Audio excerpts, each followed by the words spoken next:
လက်အုပ်ချီပြီးနောက်ကညီညီလေးဆိုကြအနန္တ၅ပါးကိုရှစ်ခိုးပါ၏ဗျာ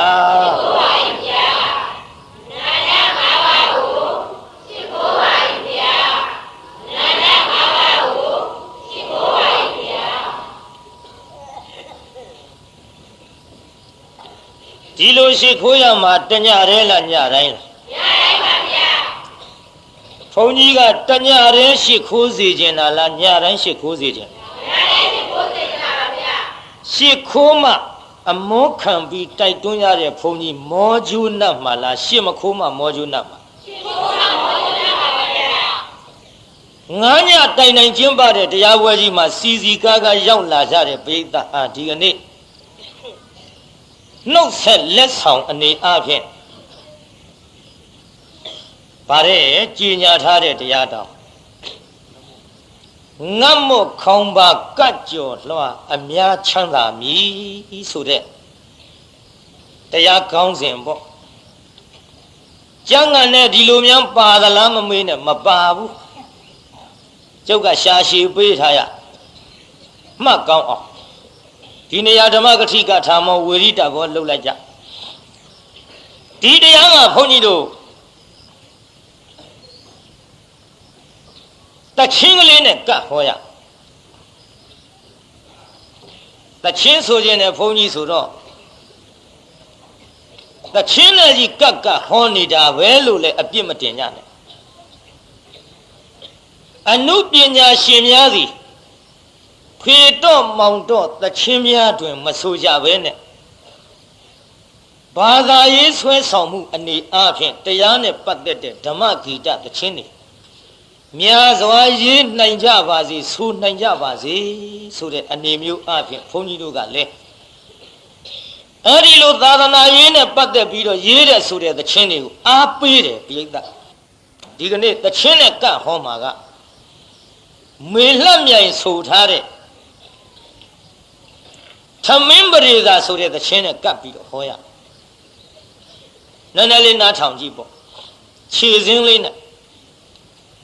အတန်ကတော့စချင်းអော်ရမှာမို့အစဉ်ပြေခြင်းမပြေပါနစ်သွားရင်လည်းခင်ဗျားတို့ဝိုင်းဆယ်ကြတော့ဗါတဲ့ကတ္တဗရှင်တော်နစ်မှာအော်မထွက်တဲ့ဘုန်းကြီးအတန်ပူမရတာဆိုရင်ဒါပတိမကျေနပ်ဘူးထားအောင်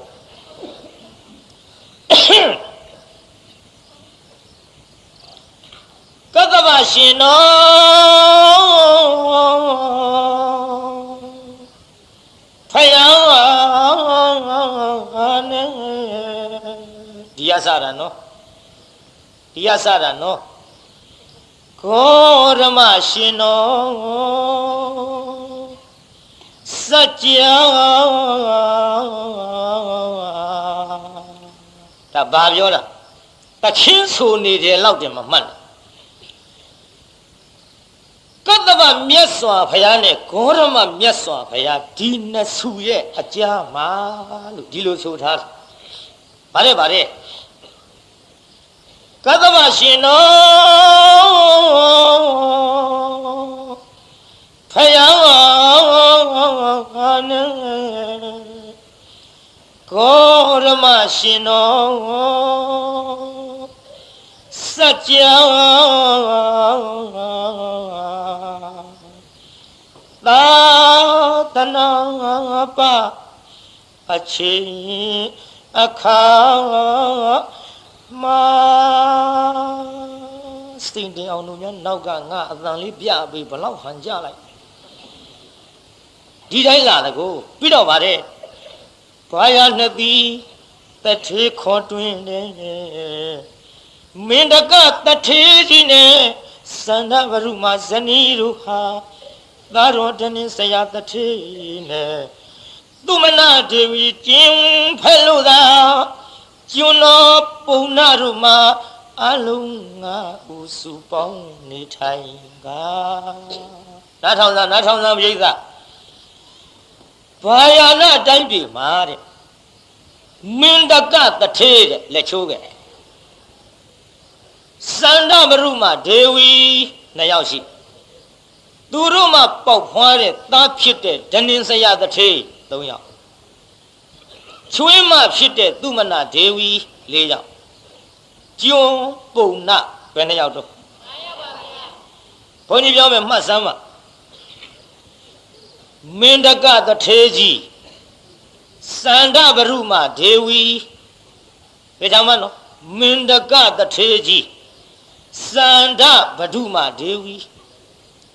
ဓနင်စယတထေးကြီးသူမနာဒေဝီကျွန်းပုံနာဘယ်နှယောက်တော့ဒီတစ်ခေါက်ပြောမယ်ဘယ်8ယောက်တော့ဟဲ့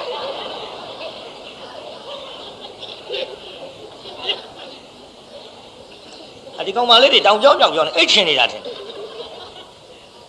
အသေးချာနားထောင်ဟေ့မင်းတကတထေးကြီးစန္ဒဗရုမဒေဝီဓနင်စယတထေးကြီးသူမနာဒေဝီကျွန်းပုံနာ9ယောက်အဲ့ဒီ9ယောက်ဒီတထေးဘဝနဲ့နေလာခဲ့ကြဂေါရမမြတ်စွာဘုရားနဲ့ကတ္တဗမြတ်စွာဘုရားသာသနာအကြားနာမချမ်းသာစရာစကားကြီးသူတို့ကြားလာကြဘယ်လိုစကားလဲဆိုတော့အခါတော့သုံးနှစ်ပြေကဒုဗိခကကြီးဆက်ရောက်လာမှန်တော့ဒုဗိခန္ဒရကတ်ဆိုတာသုံးနှစ်ကကြွေးကြော်လူသားတွေငတ်မော့ခေါင်းမှာအစာရေစာရှားပြီးတော့သေချေပျက်စီးကုန်ကြလိမ့်မယ်ငတ်မော့ခေါင်းမှာတဲ့ကတ်ကြီးဆိုင်လိမ့်မယ်ဟောဒီသတင်းစိုးကြီးပေါ်လာတထေး9ယောက်တုံလှုပ်သွားဟာငါသေးကုန်တော့မှာလေမဖြစ်ဘူးတို့ငါမခံဘူးရွှေငွေစိန်ကြောက်စတဲ့ယရနာတွေမထားနဲ့တော့စဘာတွေဝယ်ကြစို့ကြည်အလုံးပေါင်း2500ဆောက်ကြည်အလုံးပေါင်း2500ဆောက်ပြီးတော့ရွှေတွေငွေတွေမထားဘဲနဲ့စဘာတွေကြီးဝယ်လှောင်ကြခုခေတ်လို့ဆိုဂိုတောင်ကြီးတွေပေါ့ငါမောခေါင်းမတဲ့ကတ်ကြီးလွန်မြောက်အောင်တဲ့ပြိဿဘယ်လိုပင်လှောင်ခဲ့ကြတော့လဲတနေ့ကြတော့ဒီကတ်ကသုံးနှစ်ပြည့်တွေ့ရမယ်ကိုအဲ့ဒီကြည်အလုံးပေါင်း2500ကပို့တဲ့စဘာတွေကိုကျွတ်တို့ပုတ်တည်တဲ့ထက်ပုတ်ထဲကပို့တဲ့စဘာတောင်းတဲ့ကပို့တဲ့စဘာအိုးတဲ့ကပို့တဲ့စဘာဆက်လောင်းတဲ့အဲ့ဒီမှာကျန်းနေတဲ့စဘာများကိုမြင်ညက်နဲ့နယ်ပြီးတော့အိမ်နံရံမှာတထေးကတော်ကြီးကညံနဲ့ကတ်ဒီလိုညံနဲ့ကတ်ထားခဲ့တဖြည်းဖြည်းစားတော့လာလိုက်ကြတာဒုဗိကန္ဒရကဆိုင်မဲ့နှစ်ကြတော့ကြည်2500စဘာတွေကုန်ခဲ့ခင်ဗျားတို့ကအောင်းမေ့မှာပေါ့ဘုရားကြည်အလုံးပေါင်း2500ကစဘာတွေကုန်တယ်ဆိုတော့သူတို့9ယောက်ဘယ်လိုများစားပြည့်တုံးဘုရား9ယောက်ထဲစားတာမှမဟုတ်ပဲနဲ့တထေးဆိုတော့ကြေးကျွန်တွေကအများကြီးဝိသခဇတ်ထုတ်ထဲကြတော့ဓနင်းစရတထေးကြီးဆိုတာအဲ့ဒီမင်းတကရဲ့သားတာကေတမြို့တဲပြီးတော့တရားနာပြိဿမင်းတကတထေးရဲ့သားတော်မှကျွန်းရွာ14ရွာခြံရံထားကျွန်းရွာတရွာကိုကျွတ်တို့တီဟိုကဒေဝနံပိယတိတ်သမင်းအုပ်ချုပ်တဲ့တိုင်းပြည်တဲ့ကြီးတဲ့ကျွန်းရွာ14ရွာတထေးဒါတော့မင်းတကသားရှိသေးတယ်အဲ့ဒါမင်းတကတော့တထေး9ဦးဆိုတော့ကြေးကျွန်ဘလောက်များမယ်ဆိုတာနည်းနည်းလေးစဉ်းစားရင်သဘောပေါက်တော့ကြည့်အခုကြည်2500စဘာတွေကုန်ခဲ့ကုန်တော့ကြေးကျွန်တွေခေါ်တယ်အမောင်တို့လာကြရှေ့ရောက်အောင်ခေါ်လို့မင်းတို့တွေငတ်ပြီးတော့သေကြမှာငါသနာလို့ငါမီးပြီးတော့စားနေတဲ့လူအများကိုငါကျွေးချင်လွန်းလို့ ကြည်အလုံးပေါင်း2500စဘာတွေလှောင်ခဲ့ပါတယ်ကွယ်တို့သို့တော်လည်းပဲတဖြည်းဖြည်းစပြီးတော့လာခဲ့တာကုန်ကြပြီကွယ်တို့ဒါကြောင့်မင်းတို့ကိုငါမကြွေးနိုင်တော့ဘူးအဝေးသွားပြီးတော့အမောင်တို့ကိုဝန်းစားကိုရှာပြီးစားကြကုန်တော့တနာတော့တနာလိုက်ပါရဲ့မကြွေးနိုင်မဲ့အတူတူမှုအဝေးသာသွားကြပြီတော့ကြီးကျွန်းနေမျက်ရည်ကျတထဲကြီးခမညာကျွန်တော်တို့ပဲစီသွားလို့ပဲစီလာရမှာတော့နဂူကမှတထဲကြီးကိုမှီးပြီးတော့စားခဲ့ကြရတဲ့ကျွန်တော်တို့ဘဝအဝေးရောက်လို့လဲစားရမှာမဟုတ်ပါဘူးအဝေးရောက်လို့လဲမစားရမယ့်အတူတူတော့တထဲကြီးချေရင်မှာပဲမစားပဲနဲ့တထဲကြီးအမှုကိစ္စကိုကျွန်ုပ်တို့လုတ်ကင်ဆောင်ရွက်ပြီးတော့ဒီနေရာပဲသေခြင်းသေကြပါစေတော့အဝေးမသွားပါရစေနဲ့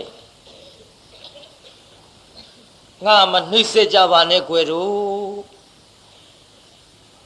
မင်းတို့ရှိနေမှာတော့မကြွေးပဲနဲ့လဲငါဒီအမှုတွေမခိုင်းရပါဘူးဟိုတော့ငါတထေးမကြွေးနိုင်မဲနဲ့တော့ငါမခိုင်းရဘူးတဲ့ငါခိုင်းတာကိုလုပ်ရင်ထိုက်တဲ့ထိုက်တန်တဲ့ကျွေးမွေးမှုတော့ငါပြုချင်တာပဲမကြွေးနိုင်မဲ့အတူတူတော့မင်းတို့သွားကြပြီးတော့ငါစိတ်ဆင်းရဲအောင်မနှိမ့်ဆက်ကြပါနဲ့အဲ့ဒီကြတော့လေအရှင်သခင်ကိုတနာလာသွားပါရစေခမညာတဲ့တထေးကြီးသွားပါရစေဆိုပြီးတော့တထေးကြီးနဲ့တထေးကတော်ကြီးရှေးခိုးပြီးတော့အဝေးသို့ထွက်ကြရှာသည်တထေး9ယောက်ပဲစားလာခဲ့ကြသူတို့9ယောက်ပုတ်ထဲကအိုးထဲကတောင်းထဲကဒီလိုစားလာခဲ့တထေးကတော်ကအိမ်နံရံကိုမြင်ညက်နဲ့ညံနဲ့ကတ်ထားတဲ့စဘာတွေကိုရေကလေးနဲ့ကျင်လိုက်တော့9ယောက်စားလောက်တော့ရအဲ့ဒီစဘာလေးလူခိုးမှစိုးရင်လို့အိုးထဲထည့်ပြီးဇလောင်းမုံလေးနဲ့ပိတ်ပြီးမြေကြီးတဲ့တွင်းတူးမြုပ်ထားဆိုတယ်နော်စဘာကိုမြေကြီးတဲ့မြုပ်ရတဲ့ဘဝပေးစာကြီးခုခမည်းတော်တွေစဘာကိုဒီလိုများအိုးကလေးတဲ့ထဲပိတ်ပြီးတော့မြေကြီးတဲ့မြုပ်ရသလားပြိဿဘယ်မြုပ်ရမလဲငတ်မော့ခေါင်းပါတဲ့ကတ်ကဆိုင်မှမဆိုင်ဖဲနဲ့ဆိုင်မှမဆိုင်ဖဲနဲ့မြုပ်ရဘူးခမည်းတော်တို့ဘောဆန်နေစဘာတွေဒါတော့တရားနာပရိသတ်ကြီးဟိုခမည်းတွေတော့ခမည်းတော်လိုမဟုတ်ကြပဲနဲ့မြေကြီးတဲ့မြုပ်ထားကြောက်စရာကောင်းတယ်နော်ပရိသတ်ကြီးငတ်မော့ခေါင်းပါတဲ့ကတ်ဆိုင်လာလို့ရှိရင်ယောကန္တရကတ်နောက်ကလိုက်ရဲ့လိုက်မှာဘောစားတဲ့အစာမှမစားရတော့မစားတဲ့အစာတွေစားလာမဖြစ်တဲ့ယောဂါတွေဖြစ်လာလို့အဲ့ဒါယောကန္တရကနောက်ကလိုက်ရဲ့ကြောက်စရာကောင်းဒါတွေလားလို့ဆိုတော့မဟုတ်ဘူးငတ်လာရင်ဒုပိကန္တရကဖြစ်လာရင်သတ္ထန္တရကလည်းပါလာနိုင်တယ်ငတ်မရှက်တဲ့ကြိုက်မရှက်တဲ့ပြီးတော့ပါတယ်ငိုက်မရှက်သုံးပါငတ်လာပြီဆိုရင်တောင်းလိုက်မယ်တောင်းလို့မရရင်ခိုးလိုက်ခိုးလို့မရရင်လူကြလိမ့်မယ်လူလို့မရရင်တတ်လိမ့်မယ်တဲ့ဘိယသာလူချင်းတတ်တဲ့တတ်ထန္တရကဒုဗိကန္တရကစငတ်လာရင်လူချင်းတတ်တဲ့ကတတ်ထန္တရမစားတဲ့အစာတွေစားလို့ယောဂန္တရကနာယောဂတွေများပြီးသေးကုန်ကြအမှန်တန်ကြောက်စရာကောင်းကြည့်အခုစဘာမြေကြီးတဲ့မြုပ်ထားရငတ်မော့ခေါင်းပါတဲ့ကတ်ကြီးကြောင့်ဒီကနေ့တော့တထေးကြီးကပြန်လာတဲ့ဘရင်ထံကတထေးကတော်ကြီးရဲ့ဘာလေးများစားစရာရှိတို့ အော်ပုတ်ထဲအိုးတဲ့တောင်းတဲ့ဆလောင်းတွေကစဘာတွေကုန်ခဲ့ပြီလေတော်အမြင်ပဲဒါပေမဲ့လို့ကျုပ်အိမ်နံရံကိုမြင်ညက်နဲ့ကတ်တဲ့စဘာလေးတော့ကျင်ထားတာရှိတယ်9ယောက်စာလောက်လူခိုးမှဆိုလို့ကျုပ်မြေကြီးတဲ့တွင်းတူးမြုပ်ထားတယ်တော့အဲ့ဒီစဘာလေးသွားဖော်လိုက်စဘာလေးတွေထောင်းဖုတ်ပြီးအခွန်ချွတ်လိုက်တော့တခွက်9လမယ်လောက်ပေါ့ဗျာရလားတခွက်ဆိုတာနှိုးစီဘူး4လုံးရှိ9လမယ်ဆိုတော့9လုံးရှိ9ယောက်စာလောက်ရတယ်ဆိုကြပါစို့အဲ့ဒီ9ယောက်စာလေးကိုပြောတယ်တထေးစီတဲ့ထမင်းရဲ့လို့စားရင်တော့တနတ်ထဲစားပြီး9ရက်ပြည့်သေးယုံရှိတာနောက်ထပ်မျောလင်းချက်ထမင်းမရှိဘူးဆံပြုတ်လေးကျူတော့ရင်တော့ကျွတ်တို့နတ်ပေါင်းများစွာတောက်ရလိမ့်မယ်ဆံပြုတ်ဖဲတောက်မလားထမင်းမဲ့စားမလားထမင်းမဲ့စားကြမှာတယ်ကွယ်ဆံပြုတ်မတောက်ချင်ဘူးဒါနဲ့ထမင်းချက်လိုက်ထမင်းကြက်တော့တထင်း9ယောက်စားမလို့တရားနာပြိတ္တာဟန်ပြညပကံများလေးတွေနဲ့ခုပြီးတော့တထင်း9ယောက်လဲစားမလို့ပြင်ပြီးပါလေရောလာပြီပြိတ္တာကြီးဗါတဲ့ခုတချင်းလေးကပြစ္ဆေကဗုဒ္ဓရှင်မြတ်ကြွားများလို့အလှကံဝင်ရောက်လာခုမစားရင်သေးနောက်မင်းသေရမှမလွယ်ပါခွန်2ရက်မြတ်သာအသက်ရှင်မှုအရေးဆိုတာလေအဲ့ဒီလိုပြစ္ဆေကဗုဒ္ဓကြွလာပြီအနန္တမူလှိုင်ဝကတပိတ်တော်ကြီးပိုက်လို့ပြစ္ဆေကဗုဒ္ဓအရှင်မြတ်ကြွလာတော့လေမြင်မိတထေးကြီးဟာအလှကံပုဂ္ဂိုလ်ကြွလာပြီဟဲ့မင်းတကမင်းနောက်ဘဝကပြုတ်တဲ့ဒါနမစင်ကြယ်လို့ဒီဘဝပစ္စည်းချမ်းသာတဲ့တထေးဖြစ်တော်လဲကြည်အလုံးပေါင်း2500စဘာတွေကုန်ခဲ့တာပေါ့ဒီကကြီးကြုံရတာမင်းပြုတ်တဲ့ဒါနဟာမတန်ရှင်းလို့ဖြစ်ရဒီဘဝငါစားမဲ့တဏ္ဍစာမစားလဲသေမှာစားလဲ9ရက်ပြည့်သေမှာသေမဲ့အတူတူတော့မင်းမစားနဲ့လှူတော်ပြစ္ဆေကဗုဒ္ဓအရှင်မြတ်ကမင်းလှူတော်ဒီထမင်းတနပြင်နောက်ထပ်မျောလင်းစရာမရှိဘူးဒါတောင်အလှူကံပုဂ္ဂိုလ်လာတာခေါင်းမကြည့်ဘူးခေါင်းကြည့်ရလားပြိဿမေးရအောင်တောင်ငူမြို့ကပရိသတ်ကြီးကိုအလှူကံပုဂ္ဂိုလ်လာတော့ခေါင်းမကြည့်ဘူးလားဥစတိလာတို့လာတော့ကောကြာလီကံကြာညိုကံတို့လာတော့ရောမကြည့်ပါဘူးခေါင်းမကြည့်လို့လှူလိုက်ကြတာမနေ့က2000ကျော်တရားနှစ်ည9000လောက်တော့အသာလေးနဲ့ရမယ်မြို့ခေါင်းကလာပြီးတော့ဘုန်းကြီးလျှောက်တယ်2000တော့ကျော်လောက်ပြီဖျားမနာသေးဘူး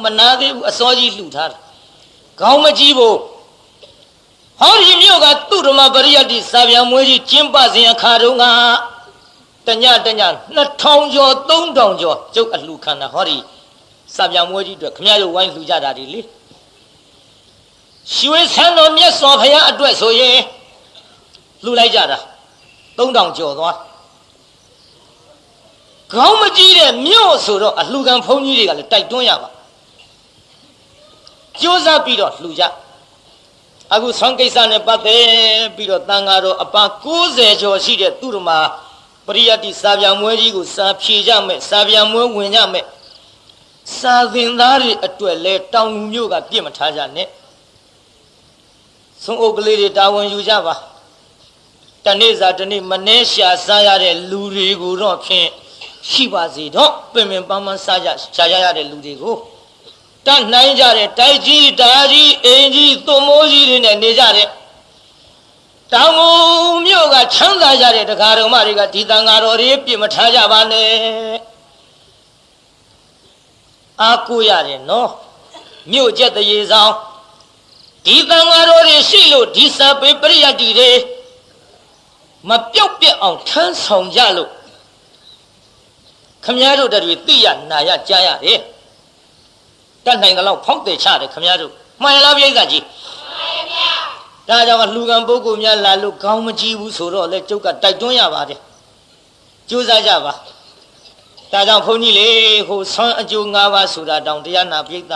ဟောခဲ့ဘူးပါလေဟောခဲ့ဘူးလားပြိဿကြီးအဲဆိုကြည့်စမ်းမနောက်ကသက်ရှိစင်လာကျုပ်တန်ကအရေးတဲ့ကတ်ကတ်မအော်လို့ပါဆိုစမ်းမသက်ရှိစင်လာချမ်းသာကြဖို့အမှန်တကယ်ခွန်အားနဲ့ပညာကျွယ်အလုံးမြတ်တဲ့အလှပါကွယ်အလွန်မြတ်တဲ့အလှပါကွယ်ခွန်အားနဲ့ပညာကျွယ်မြတ်ဖယားဒီသနာသေချာမဆန်း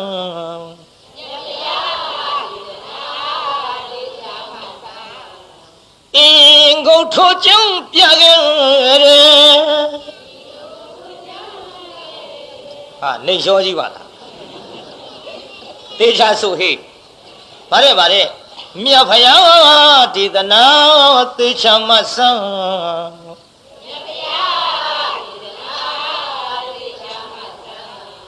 အင်းကိုထိုးကြောင်းပြခဲ့တယ်ဟုတ်ပြီငါးပြသောအကျိုးတရားကိုမမှားရသောအကူအကားမို့နလန်းသွားဖို့စောင်းနှံမြည်ပါတယ်အတော်တွေနဲ့နော်တချင်းကအတော်မပါလို့စီးမပြေဘူးမအောင်မင်းနဲ့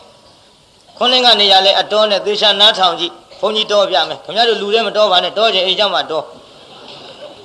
လူထဲအတော်လွဲနေပဲနဲ့လို့အဲဘုန်းကြီးနည်းနည်းလေးတော်ပြနားထောင်ကြည့်ငါရသောအကျိုးတရားကိုမမှားရသောအကူအကားမို့ဟုတ်ပါလေဗါတဲ့ခွန်းလင်းကညစကပြန်လိုက်တာအကောင်းထင်ပါရဲ့ဒုပါဦးခင်ဗျားတို့လည်းနားထောင်ကြိုလိုက်ဆိုရတာဗါတဲ့အစကသက်ရှိစင်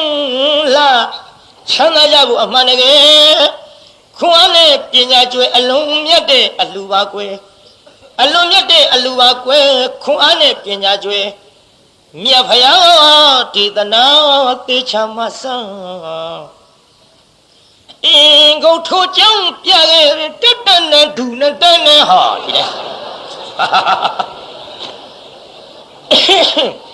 ဒါကြောင့်အတော်ပါတယ်လို့ပြောရ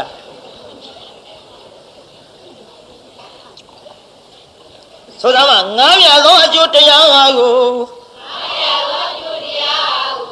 မမှားရသောအကူအကားမို့နလန်းသွားဖို့စောင်းနှံမြည်ပါတယ်ဒီနေရာလဲအတော်နဲ့နော်သူကခွန်းနေကလို့တက်တန်နဲ့မတော်ရဘူးခတ်လျှောလျှောလေးနှိမ့်ပေးရငါးပြသောအကျိုးတရားကိုမမှားရသောအကူအကားမို့နလန်းသွားဖို့စောင်းနှံမြည်ပါတယ်တက်တက်နဲ့ဒူနဲ့တက်နဲ့သူကဒီလောက်ရှိတော့ခွန်းနေကတော်မျိုးမဟုတ်ဗါတဲ့ငါးပြသောအကျိုးတရားကိုမမှားရသောအကူအကားမို့နလန်းသွားဖို့စောင်းနှံမြည်ပါတယ်ဆွမ်းဒါနမှုစေရနာကျွဲ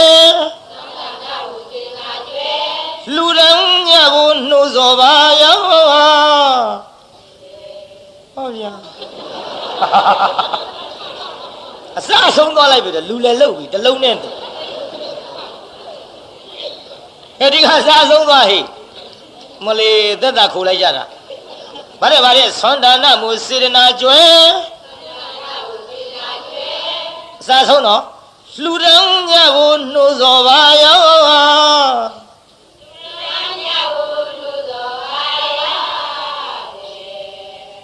ဘလောက်ခံကြ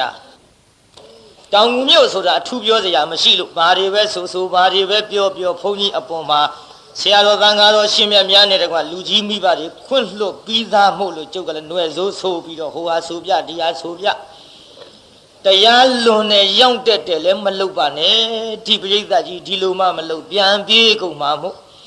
ဒါလေးတွေနဲ့ဆွဲဆောင်ပြီးတော့ဆွမ်းကြိုးလူငယ်ကလေးတွေတောင်အောင်မြောက်အောင်ဆိုမဲ့အစားဒီလိုသချင်းလေးဆိုရင်တန်မိုးရှိအသက်ရှိခြင်းအစင်လာခြင်းချမ်းသာကြီးခြင်းခွန်အားကြီးခြင်းပညာကြီးခြင်းမှန်ရလားပရိသတ်ကြီးဆိုကြည်သားမှာသက်ရှိစင်လှချမ်းသာရဗလဉာဏ်ပညာဘယ်နှပါတော့၅ပါးဆွမ်းကြိုး၅ပါးရှိဒါကြောင့်ဒါလေးကိုဘုန်းကြီးကဆိုပြရဒါကြောင့်ဆွမ်းအကျိုးအင်မတန်ကြီးမားပါသဖြင့်ဒီ၅ပါးသောအကျိုးကိုရခြင်းကြတဲ့တောင်ဦးမြို့ကတရားတော်မတွေက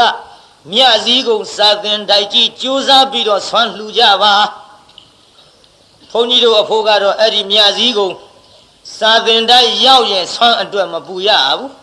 ဆရာတော်တွေထံကပ်ပြီးသွားဖုံးပေးလိုက်ဇပွဲကုံကြီးအပြည့်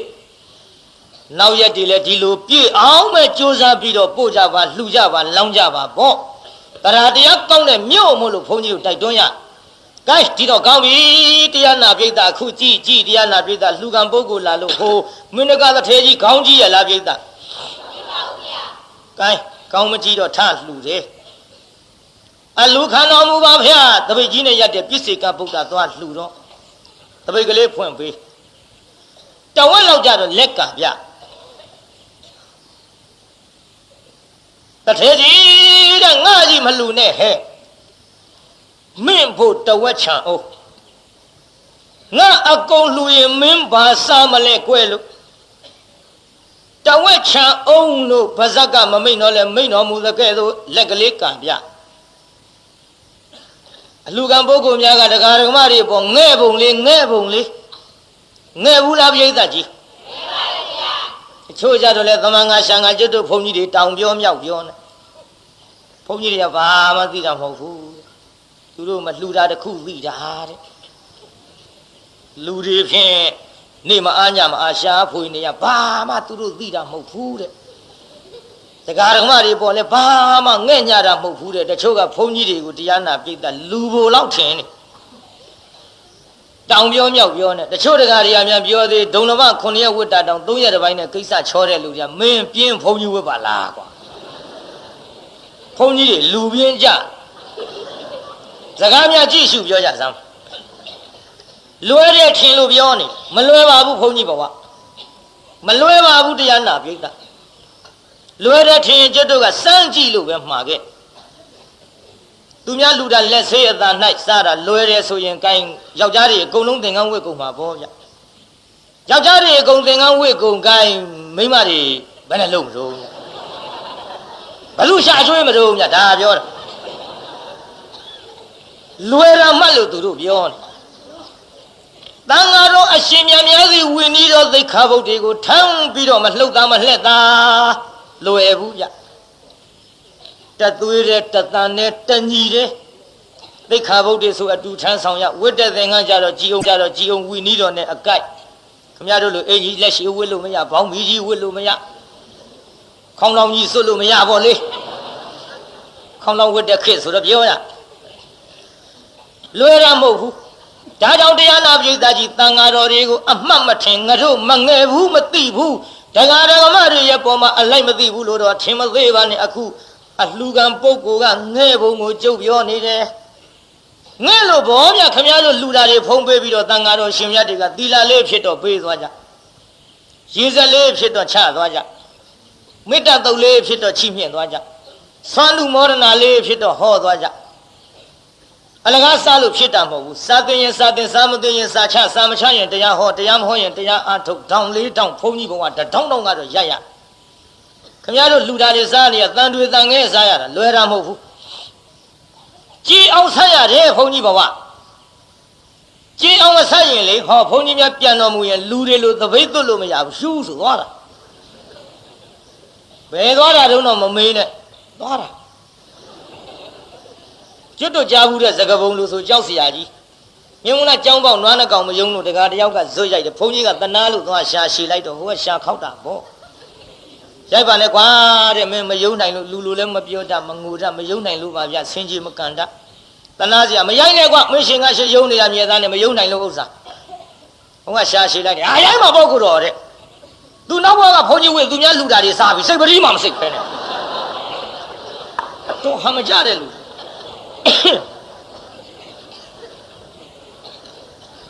ဘုန်းကြီးသေးတော့နွားဖြစ်တဲ့အတိုင်းပဲ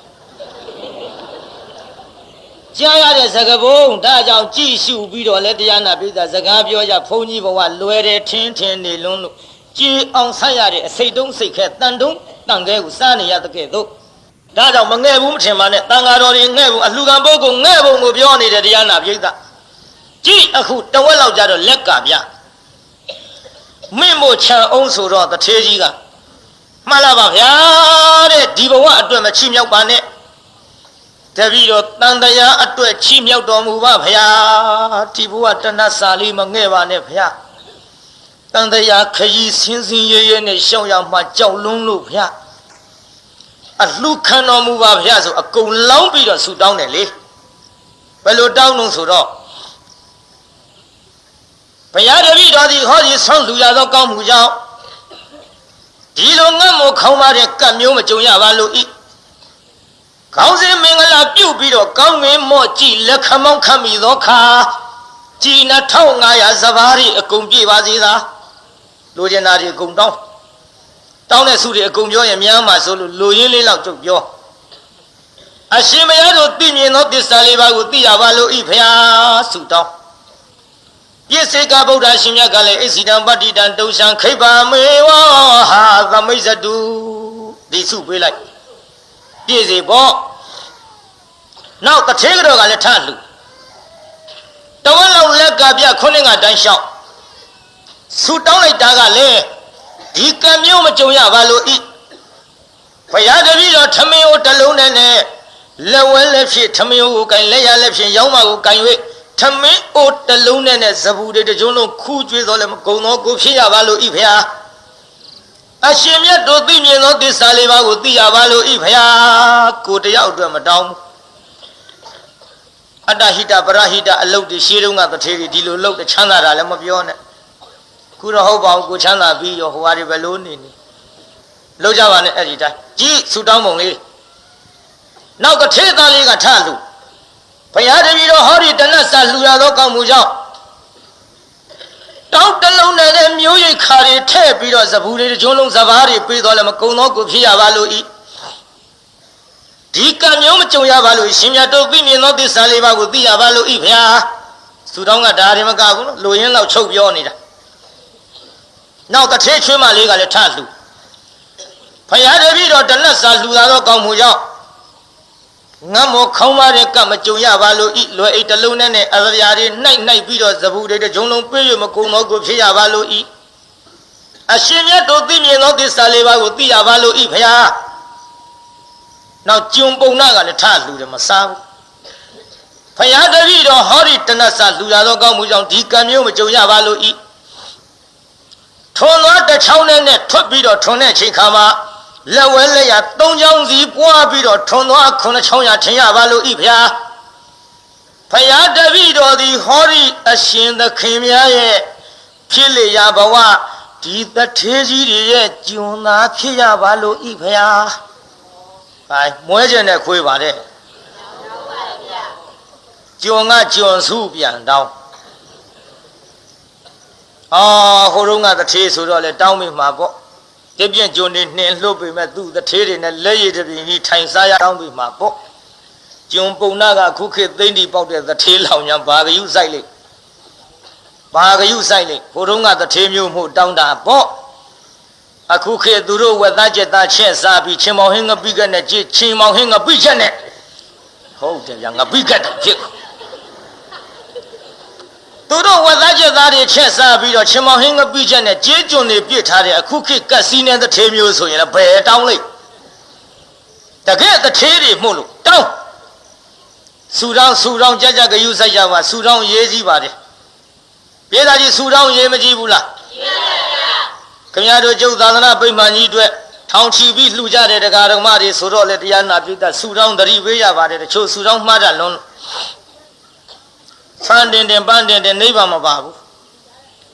ချိုးခွားကြီးတွေလေတကြိုးပဲကြိုးနဲ့ဒီလင်ဒီသားဒီမယားနဲ့ဒီအစတောင်းမ မှတ်ထားအောင်သေးသေးချာချာတချို့ကြတော့ငှက်ဖြစ်တောင်တကိုင်းနဲ့ဆင်ဖြစ်တောင်တကျွန်းနဲ့တရိษံဖြစ်တောင်သိခဲအတူဝါခြင်းဘယ်လိုဆူတောင်းနေမှလည်းမသိဘူးတချို့ကိုယ်အတန်လည်းကိုမကြဘူးဖွားကြီးတွေနောက်ဆက်တွဲလေးပါသေးဥမာကွာကန်တိုင်းမှပြဲဆိုတာ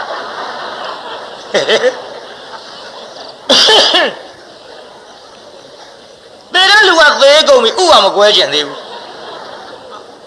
တောင်းပုံ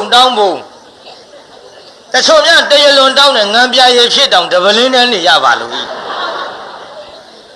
ပေါက်ရှာတောင်းဆူတောင်းကယူဆိုင်ကြနော်ဆူတောင်းမှားတတ်မြင်ဦးလားတရားနာပြည်သာရှမ်းဖိုးကြီးတယောက်လေမဆက်တော်ရဖယားသွားဖယားဖူးပြီးတော့တကိုးကြီးတဲ့ဆူတောင်းပြည့်တယ်ဆိုတော့တောင်းနှလုံးထားရတာပင်ပန်းလွန်းလို့ဖယားတပည့်တော်ဟောဒီပန်းစီမိဖယောင်းနဲ့လူရသောကောင်းမှုကြောင့်နိဗ္ဗာန်တော့မတောင်းမဲနဲ့ထမ်းလာတဲ့တောင်းနှလုံးဖြင့်ပေါ့ပါရစေပါဖယားဆူတောင်းပုံကြည့်တော့သူကတောင်းနှလုံးပေါ့ပါစေဆူတောင်းတော့နောက်ကလူတယောက်ကတောင်းနှလုံးအလစ်သုတ်သွားပြီခိုးသွားပြီမရှိဖယားဆူတောင်းပြီးတောင်းနှလုံးထမ်းမလို့လှည့်ကြည့်လိုက်တော့မရှိဟောဗျာငါတောင်းနှလုံးမရှိအဲ့ဒါလေဟောဒီဖယားဆူတောင်းပြည့်တယ်ဆိုတာဟုတ်တယ်သူကပေါ့ပါစေတောင်းထားတာကိုဖယားတကိုးကြည့်ကျင်တော့တခိုးပေးရအဲ့ဒါလေဒီဖယားဆူတောင်းပြည့်တာဟုတ်တယ်လို့ဖယားချိန်မုံပေမဲ့လို့ဆူတောင်းပြည့်တာလွန်လှကြည့်လားရဲ့လို့အမလေးခုတော့ထမ်းစရာမရှိအောင်တောင်းပေါ့တဲ့ဖယားပါလားနော်ပစ္စည်းကုန်တော့ဖယားပြန်အပြစ်တင်ဆူတောင်းပြည့်တာလွန်လှကြည့်ရဲ့လို့အမလေးလွန်သနော်နောက်ကပါတယ်တော့ဟဲ့လွန်သနော်မန်းရွှေဆက်တော်ဆိုတာအဲ့ဒီတုန်းကစပေါ်တာဆူတောင်းပစ္စည်းကုန်လူပန်းနဲ့တော့ဆူတောင်းမှားရဲ့ဒါပေစီတရားနာပြည်သာဆူတောင်းကြောင်လဲကိုတော်လေးတစ်ပါးတော့မြဲသွားဘူးတဲ့ရန်ကုန်မှာကိုတော်လေးတစ်ပါးကငါမှားစားရှိကုန်မှားတော့တော်ပြီတဲ့ဘုန်းကြီးဘုရားနေရတာလူထွက်တာကောင်းတယ်ပြင်းစရာကောင်း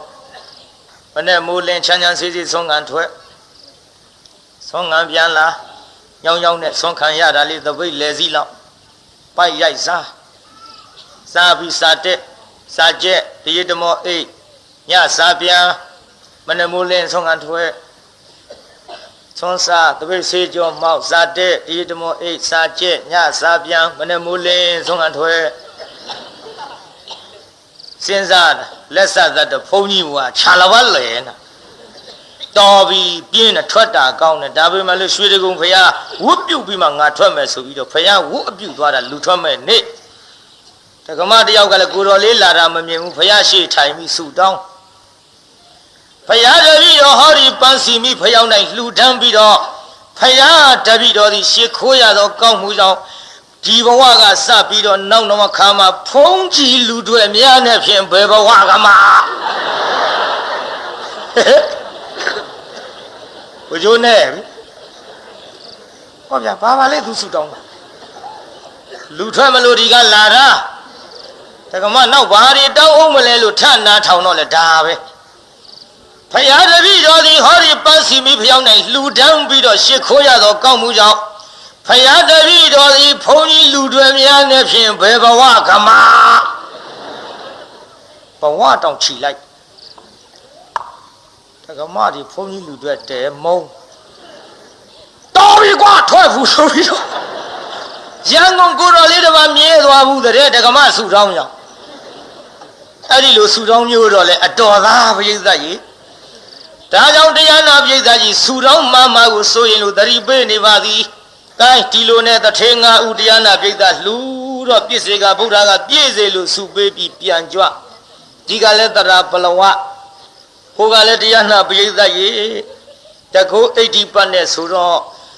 နန္ဒမူလှိုင်ဝကြွသွားလိုက်တာသပိတ်တစ်လုံးတည်းနဲ့ပြည့်စေကဗုဒ္ဓအရှင်မြတ်900ကိုထုတ်ပြီးကတ်လိုက်တာဖုံးပေးလို့မကုန်နိုင်အောင်ဒါတွေကိုမြင်ရတော့တရားကသိအားကြီးဝမ်းမြောက်ကြတာပေါ့ဒီလိုနဲ့စားစရာမရှိလို့တရားနာပရိသတ်အိတ်ကြရောပေါ့နောက်အိတ်ရကနိုးတော့တထေးကြီးကမေး Hey, the Tiger Rogi. Paruto. When a pool on like that, Salita Sazi and Yamashibula. Hot to carry. Do a bidane. Now soon to Nasali, busy caputa, Joan Lalu, Naya Saloon, flew like Jana, Tomeo, say Jota, do a bidane. Eh, Tanala Leji, the Teji, Tanala Leji. The Teji, Bama Sazaya Mashiro, Hulu, and Nabasaka, Toyama, Jolai Babi.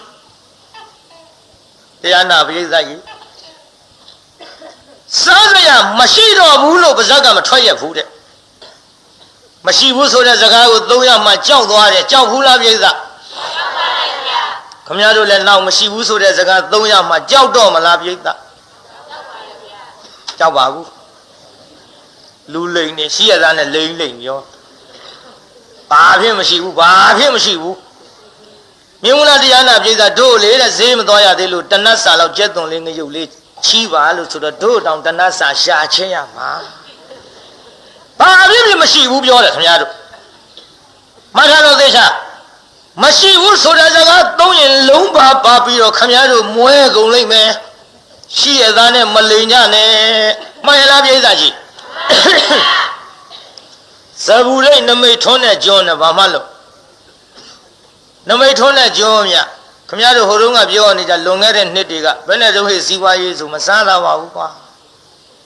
Camaro the garden, a Camaro, Masada Wauqua. As though alone if you're body, the only day out to no Santagaza. I do my Bengala, Jumazia, I do my Chanavadi, Dole Chanavadi, Comuna Jeta. Maybe I do it. I don't allow you. Chanavazikwa, the Gazilla Chanavazikwa, Comula. Now the only day of doing Beluvio. Chanavazi Beluvio. Who don't hope on the only day of no Santagaza. Me, my go. But they don't do any money down your. David Machine is a Gaji shout, don't ya? No matter what John or Diana did that, Zabure, down Joe, Mamalo Romida. Yamula, you don't mean a lot of left shot, zip shot, sharp shot, and the Mipa yet. But yes, she was sounding an old heart. Pama, when a poemaji, when a bag on sea, don't made it, ya come out to do when a low shimmer. Oh, my G. Diana did that, Namaji like dog. Lance Saint Dwigger. Oh, say not, oh, sound old night. Say not do that, but she don't wear. I don't know me that wear that sort of Guajaji. When I do that, but she don't joy and pin like that, oh, sound that joy. Malava, Joshi, young off here. Hey, Benina, yeah. Joy, don't, man, they be quick. Malava, when I go see there, so that she said, be similar to move off here. Hey, you don't mean a when I go no hay. We like Land together, sing a don't go together. Malava, don't go see your mouth here. Yeah, the me papi. Chuaka the gowner, old Tada, don't go so. Ha! Maha! Why so people like the Jamajiga, Eritrean, Jacqueline, Cow, Muin, hot, don't go. Namitone, John Bamalo. We don't buy it, she go in the chara, Lennon Samaji when a chamberlain don't make. A chamberlain don't make only. Lance Dingo got the journey that do get in the main fish, like the god Jews of Malava. Go just Lashi down here. Cherry, that you will have your. No Matona John or Gauna Lady G, Donia Diana, the Gauna Lady G, Bioja. Come here to the main machine as a gari, alone though.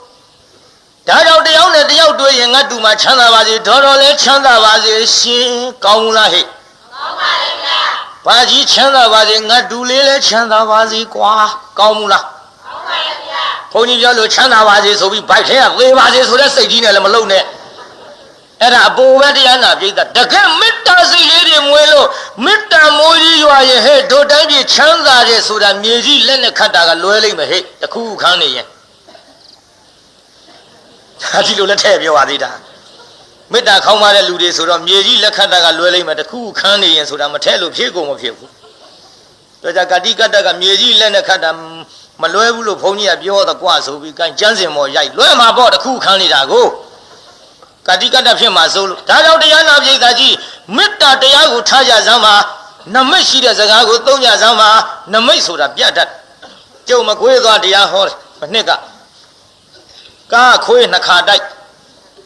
တန်ကြိုးရောက်လာတယ်တပည့်တယောက်ကအဖေသေးတယ်တပည့်တယောက်ကအမေကြီးသေးနမိတ်ဘာမှလို့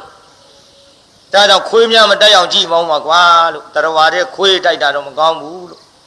ကတတလုတ်တဲ့ခွေးသေးရောကွာမလုံးနဲ့ကွာခွေးတိုက်ကားနာတယ်လို့အင်မတန်ဆိုးတဲ့နမိတ်ကွာလို့ကြုံဘူးတာတရားနာပိဋကဒါကြောင့်တရားနာပိဋကကြီးကောင်းတဲ့စကားကိုရွေးသုံးကြစမ်းပါဟိုမှာမရှိဘူးဆိုတဲ့စကားကိုပြောရမှာတထေးကြော်ကြီးကြောက်နေပြီကြောက်ဘူးလားပိဋကကြောက်တော့မရှိဘူးမပြောချင်လို့သူလည်းအမြင်မဲ့ကိုင်းထမင်းအိုးလေးငါယူပြမယ်ဆိုပြီးတရားနာပိဋကရေထမင်းအိုးလေးပြမယ်ဆိုပြီးမိဖို့တဲ့ဝင်သွားထမင်းအိုးလေးကအလိုလိုပြည့်ထမင်းနဲ့ပြည့်နေတဲ့တရားနာပိဋကဟောတော်မလီငါစိတ်ထင်လို့လားတရေတွေများကြလို့ထမင်းမြင်လိုက်တော့ငါနေတာကိုဟောတော်တအားပြေးပြီးကြည့်လိုက်တော့ဟဲတော်ဟောတော်အားသိနေတာထမင်းနဲ့မြင်ရတော့ထမင်းနဲ့ပြည့်နေပါဘောလားတထေးကြီးတော့စားရပြီဆိုပြီးတော့လက်ကလေးနှစ်ဖက်နဲ့ထမင်းုံနှခမ်းလေးမပြီးထေးကြီးပြီးတောင်ပြီးဦးတရောသောဘာနဲ့ဝမ်းသာလုံးတယ်တထေးကြီးတောင်ပြီးဦးထေးကြီးတဲ့တော်သေးခွေးကြီးများထွက်သွားဒုက္ခ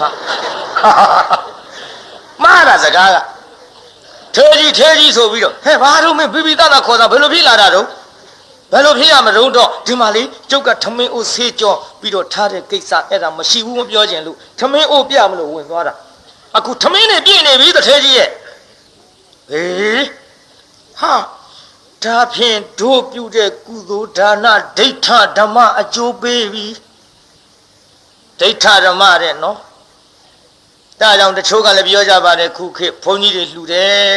တယ်ဆိုတော့လက်ငင်းအကျိုးပေးတယ်လို့တချို့ကပြောတယ်မယုံဘူး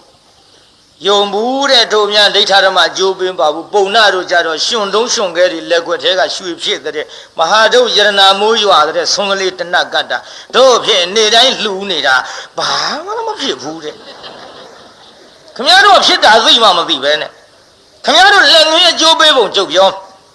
လက်ငင်းအကျိုးပေးတာကိုသိခြင်းရဲ့သံဃာတော်တွေကိုပင့်ပြီးတော့ဆုံးကတ်ကြည့်စမ်းပါပေးသားကြီးတန်ဃာတော်ဆုံးပင်ကတ်တဲ့ဆိုရင်စားနေကြငရုတ်သီးချင်မောင်ဟင်းငပိချက်နဲ့ကြီးကပ်ပါမလားကပ်ပါဗျာမကတ်တော့အရင်လုံးကချင်မောင်ဟင်းငပိချက်ကိုစားနေကြတဲ့ပို့ပြီးတော့ကျက်သားဟင်းလေးဖြစ်တော့ထူးထူးဆန်းဆန်းချက်ကြသည်ချက်ဖူးလားပြိဿကျက်သားဟင်းလေးချက်ကတ်တော့တန်ဃာတော်တွေကအကုန်လုံးတဒုံးမှမချမ်းမဲနဲ့ဖုံးပေးသွားနိုင်မလားဖုံးပေးမသွားနိုင်ရင်ကျက်သားဟင်းနဲ့ဆွန်ကတ်တဲ့နေအဲ့ဒီကျက်သားဟင်းစားရမှလက်ငင်းအကျိုးပေးသည်ကျုပ်တော့လိမ်မျိုးပြောတော့မှာဟာဒီများစီကိုစားသင်း၌ကဆရာတော်ဥဒိဋ္ဌခနဲ့တကွတန်ဃာတော်ပင့်ပြီးတော့အလျင်းသိရဆွန်ကတ်ကြည်စမ်းမှအကျိုးပေးပုံနဲ့ပေါ်လာလိမ့်မည်သဘောပေါက်ရလားကျွတ်တို့ခက်လက်ငင်းပေါက်ရလားပြိဿကြီးဒါဖြင့်ဆုံးနာကကြကြည်တရားနာပိဋကကြီးအဲ့ဒီလိုသူတို့ဟိုတုန်းကလှူရတယ်ဆိုတာကပုဂ္ဂလတံပရာပြေဆုံးတကိုပြည့်စေကဗုဒ္ဓယဟန္တာဖရာဆိုတာကတော့အကျိုးပေးမြဲကိုပိဋကခုကျွတ်တို့လှူတယ်ဆိုတာတော့ကျွတ်တို့ကလည်းခမရတို့နဲ့နည်းနည်းလေးကွာတာဟုတ်တယ်ပုထုဇဉ်ကြီးပဲခမရတို့လည်းပုထုကျွတ်တို့လည်းပုထုကြားပူရင်ထူရင်ပူရင်နဲ့ဒီလိုသေးကုန်မဲ့အမျိုးတွေဆိုတော့ဟိုပုဂ္ဂိုလ်ကြီးတွေလှူတာတော့အကျုံးပေးပဲဘူးပေါ့ဒါပေမဲ့လို့ကျွတ်တို့ခက်လက်ငင်းရတော့ခုနကပြောသလိုကြက်သားနဲ့ကကြက်သားဟင်းစားရမှာသေချာပေါက်ပါဗျာကဲကြည့်တရားနာပိဋကရေအခုဒီလိုလှူပြီးတော့လက်ငင်းအကျိုးပေးတာတွေတွေ့ရတော့ဟေးကုသိုလ်ဒါနဒုကုသိုလ်ပြန်ပြီးတော့စုံစမ်းကြပါစို့စုံစမ်းကြကောင်းစင်မင်္ဂလာပြုပြီးတော့ကောင်းကင်မော့ကြည့်လို့တထေးကြီးလက်ခမောင်းခံပြီးသောခါ ကြီး2500စပါးဒီအကုန်ပြည့်တော်သည်ပြေကုန်ပြိဿကြီးတထေကတော်ကလည်းပဲတရားနာပြိဿကြီးအဲ့ဒီထမင်းအိုးလေးတစ်လုံးနဲ့ရောင်းမှလည်းခူပြီးတော့စပူတွေတစ်ချုံလုံးကျွေးလိုက်တာမကုန်နိုင်ကျိုးပေးကုန်ပြီပြိဿလက်ခမောင်းခတ်တာနဲ့စပါးရင်ပြေဘူးလားပြိဿခမည်းတော်လည်းလက်ခမောင်းခတ်ယုံလေးနဲ့စပါးတွေပြည့်ခြင်းမူလားပြိဿပြည့်ပါဗျာခါဒါဖြင့်လက်မောင်းပြုတ်ကြယုံရှိ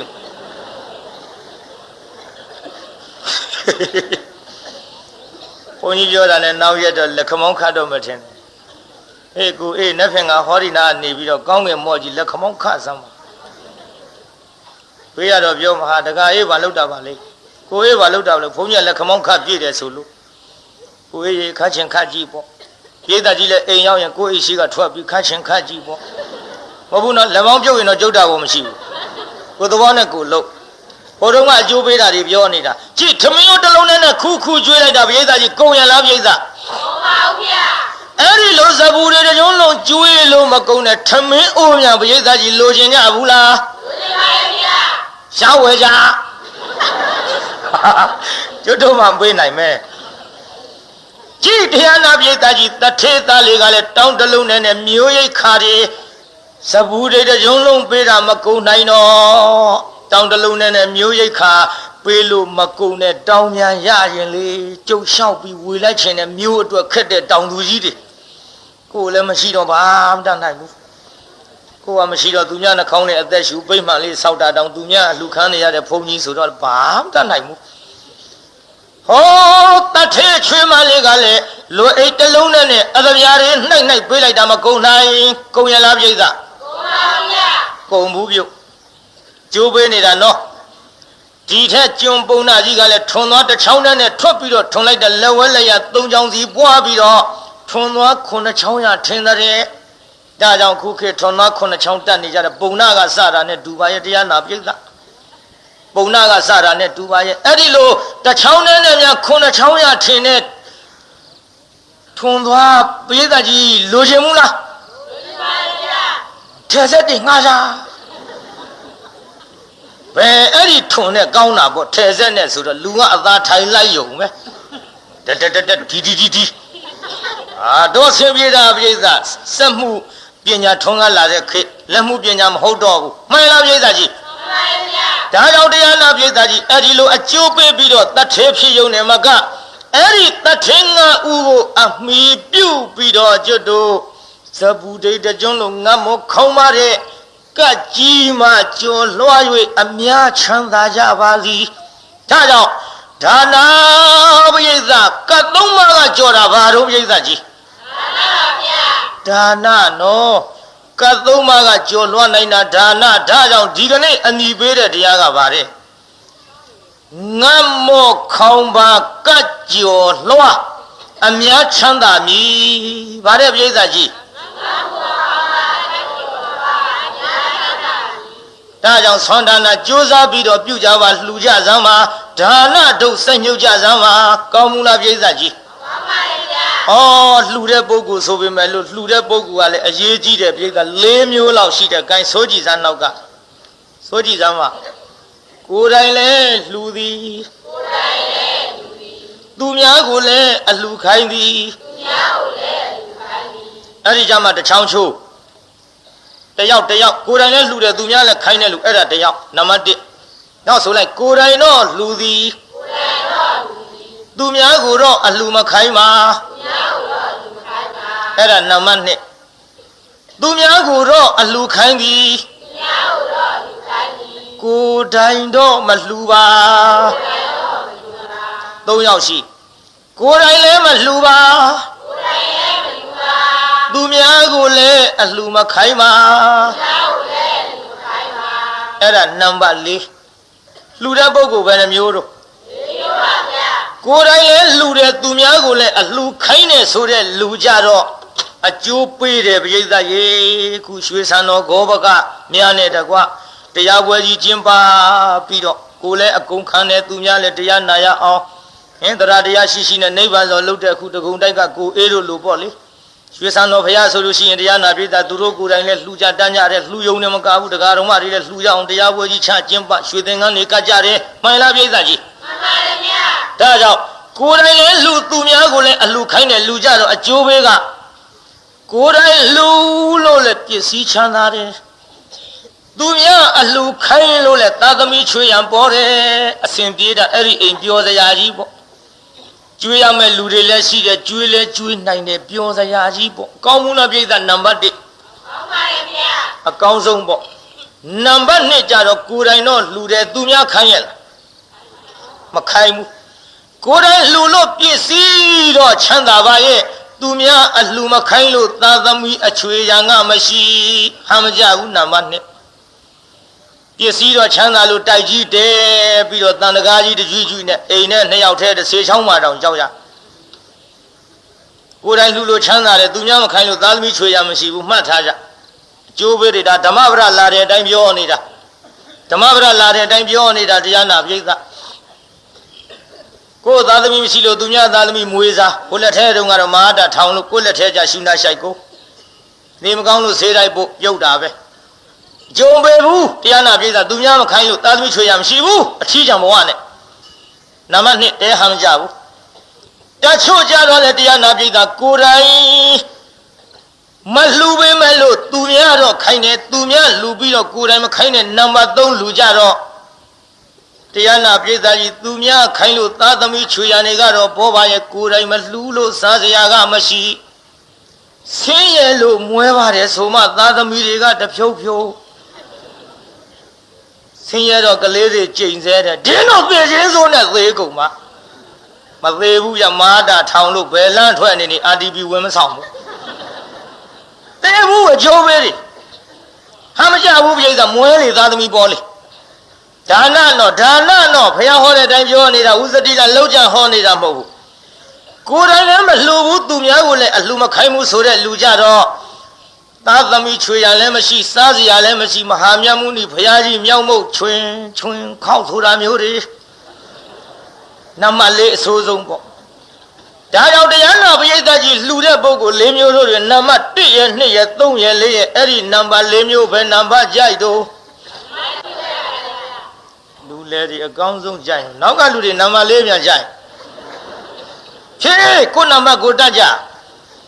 ပိဋကကြီးနံပါတ်4မျိုးထဲမှာအလှပုဂ္ဂိုလ်4မျိုးထဲမှာဘယ်နံပါတ်ကြိုက်တော့အကောင်းဆုံးရွေးကြိုက်နံပါတ်1ကြိုက်ရင်နံပါတ်1နဲ့တူအောင်လုပ်ရလိမ့်မယ်နံပါတ်1ကြိုက်တဲ့လူတွေဆိုတော့လက်တစ်ဖက်ကအိတ်ထောင်နဲ့နိုင်ကိုယ်တိုင်လှူဖို့လေကြံတဲ့လက်တစ်ဖက်ကနီးတဲ့လူပြစ်မထားခဲ့တဲ့ဟိုမှာဇပွဲကုံကြီးသွားပြီးတော့ကြုံကြိုက်တုံးလှူကြည့်ကြဆိုသူများခိုင်းကျုပ်တရားတော့ဆင်ပြေနော်ငွေများများရမယ်တရားပေါ့လေဒါကြောင့်နံပါတ်1ကြိုက်လို့ရှိရင်တော့ကိုယ်တိုင်လဲလှူသူများလည်းခိုင်းကြပါနံပါတ်1ဖြစ်အောင်သာကြိုးစားကြပြီးတော့ခိတ္တရဆိုင်လို့ဟာဗတိုင်းပေးမယ်ငတ်မောခေါင်းမှာကကြော်လွှမ်းအများချမ်းသာစီဆိုတဲ့တရားဟာတထေးဖြစ်တဲ့နေရာမှာညီကုန်းပြန်ချုပ်ပါတယ်ဗျာဒါကြောင့်ဗမာတွေကမမေ့မလျော့မပေါ့မဆာသောတတိတရားဖြင့်တံပါရိထမိမိတို့ရည်မှန်းသမျှလွယ်လင့်တကူရှိလို့မပင်ပန်းကြပါဘူးဆိုရင်ဖြင့်နောက်ပိုင်းလွန်ငန်းဆွေးကဇတ်တော်ကြီးမနာကြခင်တတ်ဆွမ်းသမျှကြိုးစားပြီးတော့လူထောင်နိုင်ကြပါစေကုန်သတည်း